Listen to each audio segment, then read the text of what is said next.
So welcome back. So ಇವತ್ತು ನಾನು movie review ಮಾಡೋಕ್ಕೆ ಬಂದಿರೋದು ಮದರ್ ಪ್ರಾಮಿಸ್. ಆಗಲೇ ಹೇಳಿದಂಗೆ ಟ್ರಾವೆಲ್ ಓರಿಯೆಂಟೆಡ್ ಮೂವಿ ರಿವ್ಯೂ ಮಾಡ್ತೀನಿ ಅಂತ ಹೇಳಿದ್ದೆ. ಸ್ವಲ್ಪ ಬ್ಯುಸಿ ಆಗಿರೋದ್ರಿಂದ ರಿವ್ಯೂ ಮಾಡೋಕ್ಕಾಗ್ತಿಲ್ಲ. ಸೊ ನೆಕ್ಸ್ಟ್ ವೀಕಿಂದ ಅದನ್ನು ಶುರು ಮಾಡ್ಕೊತೀನಿ. ಸೊ ಮದರ್ ಪ್ರಾಮಿಸ್ ಬಗ್ಗೆ ಡೈರೆಕ್ಟಾಗಿ ಮಾತಾಡ್ತೀನಿ. ಔಟ್ ಆಫ್ 10 ರೇಟಿಂಗ್ ಎಷ್ಟು ಕೊಡ್ತೀನಿ ಅಂತಂದರೆ ನಾನು ಇದು ಕೊಡೋದು 4.5. ಯಾಕೆ, ಏನಿದ್ರು ಪಾಸಿಟಿವ್ ನೆಗೆಟಿವ್ ಏನು ಅಂತ ಎಲ್ಲ ಹೇಳ್ತೀನಿ.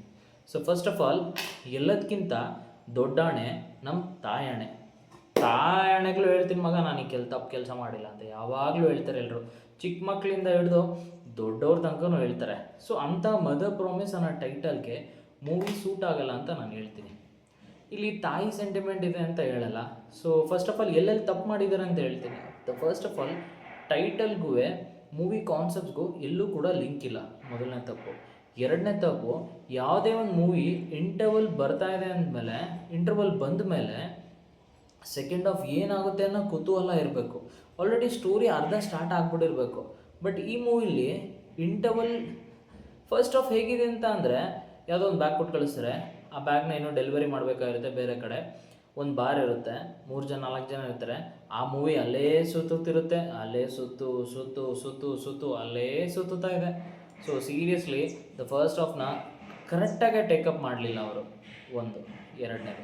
ಮೂರನೇದು, ಇಲ್ಲಿ ಡಾಲಿ ಧನಂಜಯ ಅವರ ಏನಕ್ಕೆ ಬೇಕಿತ್ತು ಅನ್ನೋದೇ ನನಗೆ ಅರ್ಥ ಆಗಿಲ್ಲ. ಇದು comedy movie. First of all, comedy movie ಆಗಿರೋದ್ರಿಂದ ಇದು ಕಾಮಿಡಿ ಅನ್ನೋದಕ್ಕಿಂತ ಸೀರಿಯಸ್ ಕಾಮಿಡಿ ಅಂತ ಕರೀತಾರೆ. ತೆಲುಗುಲಿ ಕೇಡಾಕೋಲ ಅಂತ ಒಂದು ಮೂವಿ ಇದೆ ನೋಡಿ, ಸಖತ್ತಾಗಿದೆ, ಸೀರಿಯಸ್ ಕಾಮಿಡಿ ಮೂವಿ. ಇಲ್ಲಿ ಧನಂಜಯ ಅವ್ರನ್ನ ವ್ಯಾಲೆಂಟಿನೋ ರೋಸಿ ಅವರಿಗೆ ಕಂಪೇರ್ ಮಾಡ್ತಾರೆ. ಯಾಕೆ ಅಂತ ಅರ್ಥ ಆಗಲ್ಲ. ಇವನೊಬ್ಬ ವ್ಯಾಲೆಂಟಿನೋ ರೋಸಿ ಡಾಕ್ಟರ್ ಅಂತ ಕೂಡ ಕರೀತಾರೆ ಅವನ್ನ. ಅದಲ್ಲದೆ the god of bike racing ಅಂತ ಕೂಡ ಕರೀತಾರೆ ಅವ್ರನ್ನ. ಅಂಥ ವ್ಯಕ್ತಿ ಹೆಸರನ್ನ ವ್ಯಾಲೆಂಟಿನೋ ರೋಸಿಗೆ ತೊಗೊಂಡಿದ್ದೆ ಫಸ್ಟ್ ಆಫ್ ಆಲ್ ತಪ್ಪು. ಎಲ್ಲೂ ಸಿಂಕೇ ಆಗಿಲ್ಲ ಗುರು, ಅದು ಎಲ್ಲೂ ಸಿಂಕ್ ಆಗಿಲ್ಲ. ರೇಸರ್ ಅಂತಾರೆ, ರೇಸಿಂಗ್ ಕೂಡ ತೋರಿಸಲ್ಲ. ಸುಮ್ಮನೆ ಒಂದು ಹೀರೋ ಹೋಂಡಾ ಬೈಕ್ ತಗೊಂಡು ಎಲ್ಲರಿಗೂ ತೋರಿಸ್ತಾರೆ.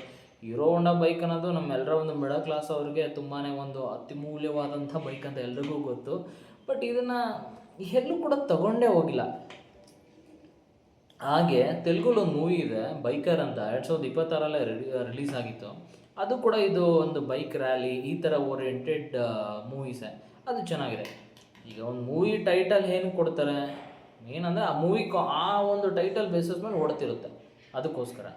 ಬಟ್ ಇದನ್ನು ಕರೆಕ್ಟಾಗಿ ಅವರೆಲ್ಲೂ ಕೂಡ ನಿಭಾಯಿಸಿಲ್ಲ. ಅದಾದಮೇಲೆ ಈ ಮೂವಿ ಹೀರೋ ಓರಿಯೆಂಟೆಡ್ ಮೂವಿನ, ಹೀರೋಯಿನ್ ಓರಿಯೆಂಟೆಡ್ ಮೂವಿನ, ಅಥವಾ ಡೈರೆಕ್ಟರ್ ಓರಿಯೆಂಟೆಡ್ ಮೂವಿನ ಅನ್ನೋದೇ ಗೊತ್ತಾಗಲ್ಲ. ಹೀರೋಗಿಂತ ಜಾಸ್ತಿ ಹೈಲೈಟ್ ಆಗಿರೋದೇ ನಮ್ಮ ಪೂರ್ಣಚಂದ್ರ ಅವರು ಇದರಲ್ಲಿ. ವಿಚಿತ್ರ ಅಲ್ವಾ? ಸೀರಿಯಸ್ಲಿ ವಿಚಿತ್ರ ಅನಿಸುತ್ತೆ ಈ ಮೂವಿ. ಸೀರಿಯಸ್ಲಿ ಇನ್ನೂ ಚೆನ್ನಾಗಿ ಮಾಡ್ಬೋದಿತ್ತು. ಓಕೆ, ಇದೆಲ್ಲ ನೆಗೆಟಿವ್ ಬಗ್ಗೆ ಮಾತಾಡಿದ್ದಾಯಿತು. ಸೊ ಈಗ ನಾನು ನಿಮಗೆ ಪಾಸಿಟಿವ್ ಬಗ್ಗೆ ಮಾತಾಡ್ತೀನಿ. ಸೊ ನಾನು ಆಗಲೇ ಹೇಳಿದೆ, ಇಂಟರ್ವಲ್ನ ಕರೆಕ್ಟಾಗಿ ಕೊಟ್ಟಿಲ್ಲ, ಟೇಕ್ ಆಫ್ ಮಾಡಿಲ್ಲ ಅಂತ ಹೇಳಿದೆ. ಅದು ಒನ್ ಸೈಡ್ ಅಂತ ಅನ್ಕೊಬೋದು.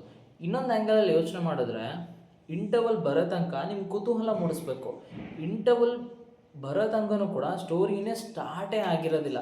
ಸೆಕೆಂಡ್ ಹಾಫಲ್ಲಿ ಸ್ಟಾರ್ಟ್ ಆಗುತ್ತೆ ಅನ್ನೋ ಥರ ಈ ಮೂವಿನ ಪ್ರೊಡ್ಯೂಸ್ ಮಾಡಿದ್ದಾರೆ.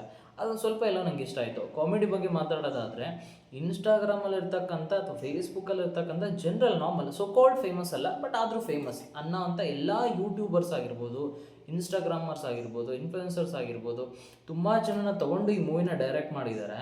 ಸೊ ನಿಜವಾಗ್ಲೂ ಅದಕ್ಕೆ ನಾನು ಅಪ್ರಿಷಿಯೇಟ್ ಮಾಡ್ತೀನಿ.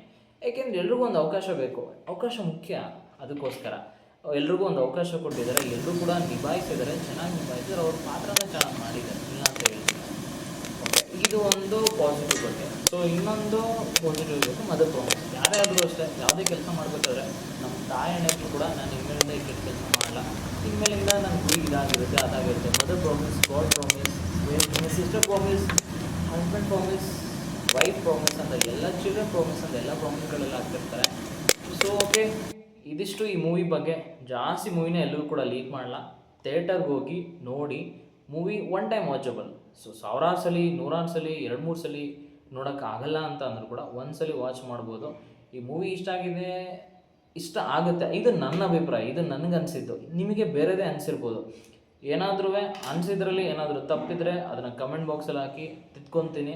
ಸೊ ಬೆಟರ್ ಆಗಿ ರಿವ್ಯೂ ಏನಾದ್ರು ಬೇಕು ಅಂತ ಅಂದರೆ ಅದನ್ನು ಕೂಡ ಕಮೆಂಟ್ ಬಾಕ್ಸಲ್ಲಿ ಹಾಕಿ. ನೆಕ್ಸ್ಟ್ ಮೂವಿ ರಿವ್ಯೂ ಮಾಡಬೇಕಾದ್ರೆ, ನೆಕ್ಸ್ಟ್ ಎಲ್ಲ ಬರೀ ಇಂಗ್ಲೀಷ್ ಮೂವೀಸೇ ರಿವ್ಯೂ ಮಾಡ್ತಾ ಇರ್ತೀನಿ.